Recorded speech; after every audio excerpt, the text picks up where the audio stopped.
So Diddy's like 21, 22 years old, getting into the rap game, volunteering at a record label, like working his way up. And he gets noticed by this old record executive named Clive Davis, who's like in his 40s or 50s at that point, and he's like been running the game for a long time. Lots of ties to the mob because the music industry is full of mob connections and money laundering because they kind of built the modern music industry. He was managing stars like the Grateful Dead and Janis Joplin, like all through the 70s and 80s and 90s. And then Diddy comes on the scene in the early 90s, and he is bringing Tupac and Biggie up into fame. And we all kind of know the Biggie and Tupac story, and that's getting brought right back up because Diddy's right in the middle of those shootings. But once Tupac and Biggie are out of the way, we'll talk more about that shooting when we get to this book. Hmm. Um, Jay-Z was actually like the kid underneath Biggie. He was like living in Biggie's shadow. And once Biggie was out of the way, Jay-Z and Diddy became like the pair. And Diddy brought Jay-Z up with him. And they became kind of like the two kings of the industry. And Diddy is like managing his own label that like Clive basically funds an entire label called Bad Boy Records for Diddy when he's like 24 or 25 years old. And Bad Boy starts like putting out all these great rappers, and like that he kind of becomes the king of the industry. He dates J-Lo for a long time. There's all kinds of rumors and like allegations of assault, allegations that he's shot people, that he blew up Kid Cudi's car, that are getting whispered around in the industry, and none of it gets officially accused until very recently. But everyone kind of knew that Diddy was fucking shady, and he was friends with everyone from like Ashton Kutcher to Kamala Harris to like Obama, like all those stars, you name it. Diddy is everywhere. Um, and he's throwing these parties, and he's famous for throwing these freak off And for the parties. young people, Sometimes, real quick, just to add more credence to what you're saying, the young people don't remember, might not know this. Like if you're born in like the yeah, 90s, sorry, if you were born in the 90s like us and you're old like us, you saw Diddy everywhere in the early 2000s and 90s, bro. He was yep, literally fucking everywhere, and he was actually one of the few rappers that I saw. He would go ahead and make friends with a lot of these like Caucasian big A-list celebrities like the Ashton Kutchers, yeah. etc.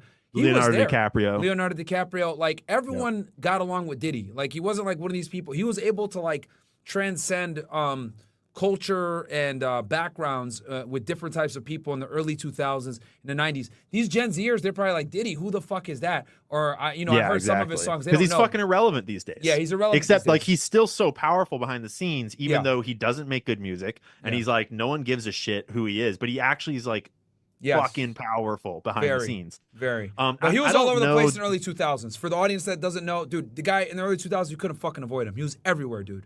But Yeah, I sorry, can't think of who keep would be going. similar to him in today's rap industry, but I'm sure there's a parallel to someone here today. I'm trying to think. I'm trying to think who, because yeah, I'm trying to give an example. I mean, to be fair, he's still on top of the game. So anyone you would compare him to in today's new rap industry, Diddy's above them. Like Diddy made whoever's, running today's rap industry. And all those new guns, these new guys are now like licking their chops to move up the ladder, I would assume. Jay-Z is definitely licking his chops to move up the ladder and take over that fucking throne. I'll say But this: Diddy is like kind of like almost like Drake, but he didn't make hit records. He's yeah, everywhere, but like he didn't make hit yeah, records, so to speak. yeah. But But Jay-Z, yeah, Drake was definitely at these parties. Drake was definitely getting down at the I freak believe it. offs. I believe it. And so then Diddy does all this shit throughout, and the industry rumors all throughout his career, but like we don't really get anything. We get a couple of like little things that get like basically like a guy gets shot, but then this other rapper takes the bid and goes to prison for Diddy. And he's basically just protected his whole career until recently. And his girlfriend, his ex girlfriend, Cassie Ventura, drops a lawsuit alleging all sorts of like drugs, violence, horrible stuff. I forgot we're on YouTube, so I'm gonna start to like Yeah, you're chat. You're fine. gonna have to just like you'll know what I'm saying. And so he's doing all these horrible things, and Cassie makes all kinds of allegations, and the lawsuit sits out there for a couple days, and then Diddy settles for a large unknown sum of money. I heard 33 million, but I don't I'd know. believe it. Yeah, I Yeah, heard I'd 33 believe it. million, and it's funny because he said he was gonna fight it, and then like literally like in 24 hours he settles, like you said. Yeah, Yeah. And then someone whispered to him of like, dude, don't fight it. You're screwed. I think she had the And video. later, video from the hotel came out. Like there was plenty of evidence. Yeah. It was not she was gonna win. But it was out long enough that everyone saw it, everyone knew about it, and then everyone knew that he settled. And so suddenly a whole wave of lawsuits came in from victims, from all kinds of people, and most people didn't really notice any of the other lawsuits until Lil Rod, and Lil Rod brought a banger of a lawsuit. This is kind of the one that blew the whole thing wide open. This is the one that I'll was pull it when up for the everyone audience heard as you about talk. Diddy. I'll pull it up for the That people that as was you Lil talk. Rod. Go ahead. And Lil Rod alleged that Diddy was running a video blackmail ring where he had his mansions wired up with cameras, allegedly. He was, like transporting women for nefarious purposes all around the country. Some of them were underage at these parties. There was drugs being given to people without their knowledge. There was all kinds of SA in every direction. It's just like all kinds of crazy stuff. Like he has direct testimony about witnessing unalivings and stuff like that. So it's just like a wild lawsuit. It's worth just reading because it's so jam packed with like action and evidence, and there's photos in it. He's like, there are sex tapes in it. There's all kinds of stuff in it.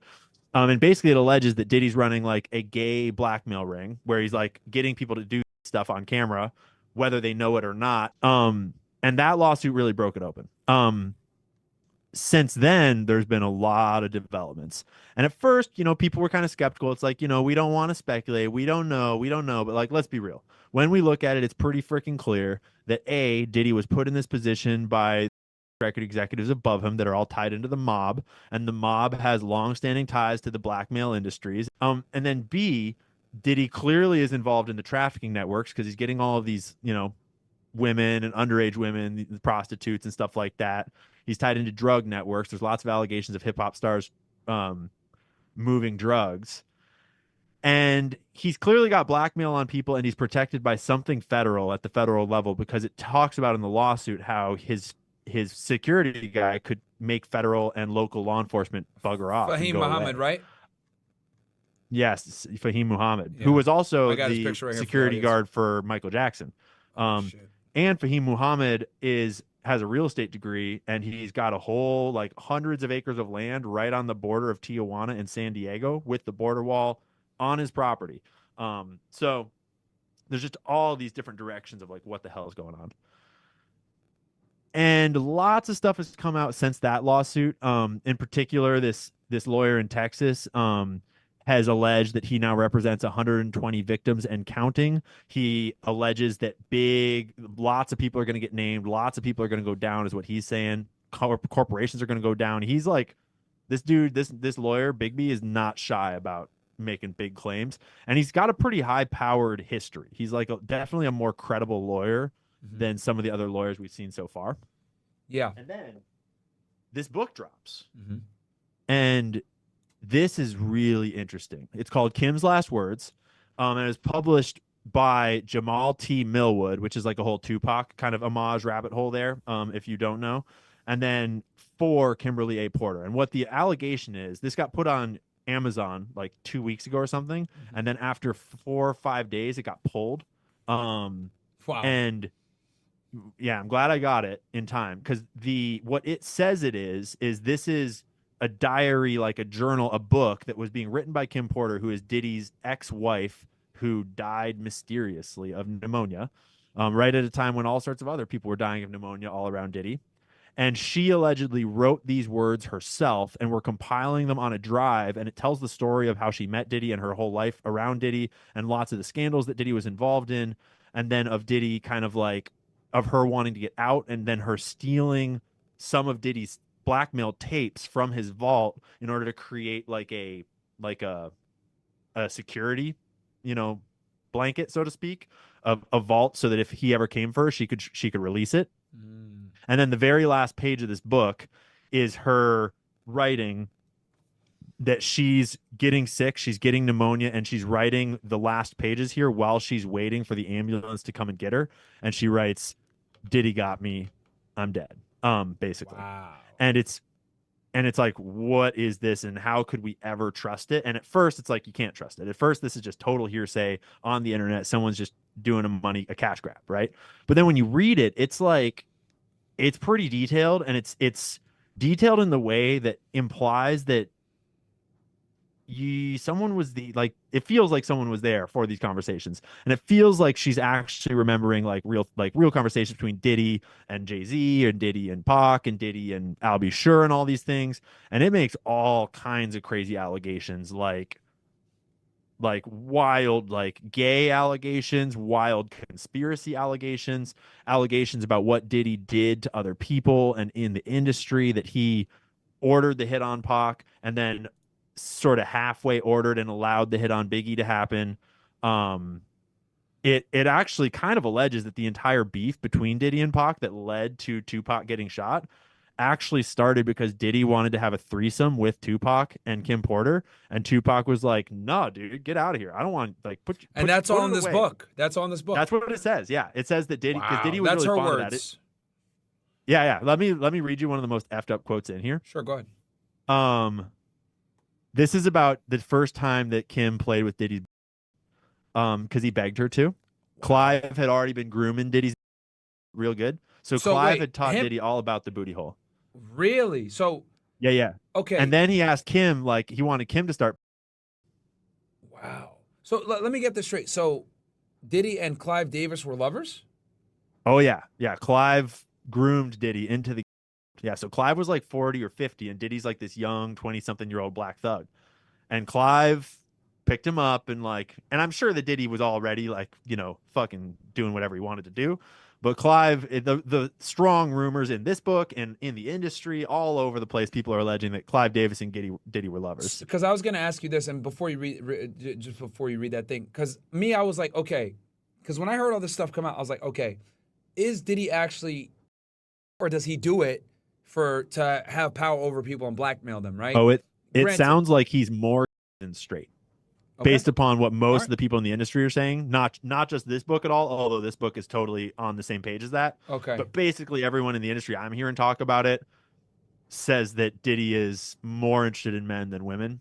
really, Kind of here nor there. okay, all right. Well, sorry, And you you can kind of continue. extract that from the lawsuits too, based upon the types of things he likes to watch. Like when you read Cassie's lawsuit, it's like kind of sounds like he's more interested in what type of dude and is in the picture than his own girl. I mean, first off, he likes watching other dudes with his girls. So this book gets wild. Wow, Um, and it got it pulled off alleges. Amazon, Say again. and you said it literally was on Amazon for a few days. It got pulled, right? Yeah, I got pulled. Yeah. Do we know who pulled Um, it? Was it Diddy's like legal team or? I the guy. So the guy that is in charge of publishing it, the guy that's publishing it under this pseudonym, he recently did a interview on the Art of Dialogue, which is super enlightening as to what this is. And to me, it lent a lot of credibility to this book. Because the guy has broken other whistleblower testimony before. He's been involved in other legal cases before. He alleges that he was approached. He's a white guy. And he alleges that he was approached by sources close to Kim, which you assume are the people that Kim sent this flash drive of all this stuff to when she died.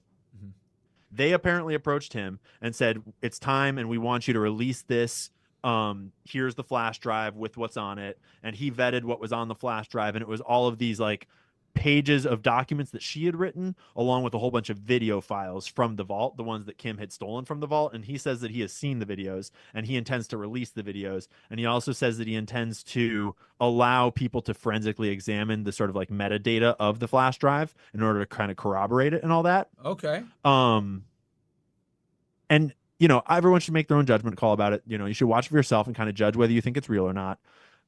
To me, but all combined, it adds to the picture in a way that fits right in. And if it is real, this book is pretty enlightening in terms of what it's talking about. It talks about why Jay-Z is on the scene and how Jay-Z basically ratted Biggie and Tupac out so that he could climb the ladder because he was sick of being in Biggie's shadow.